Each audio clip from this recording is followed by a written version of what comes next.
Hi everyone, welcome back to another tutorial from Apps Academy. Today in this video, I'm going to show you how to download and install MetaTrader 5 on your Android device. First of all, launch open the Google Play Store on your Android device and then in the search bar type in MetaTrader 5 and search. From the search results, look for the MetaTrader 5 Forex and Stocks app from the app result and then tap on install to begin the download process. Wait for that application to install on your device and once it's done, click on Open.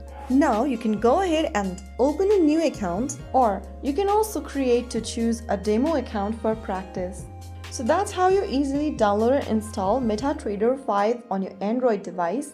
If you found the video helpful, don't forget to like, share and subscribe to our channel. I will be back again in the next video. Thank you for watching.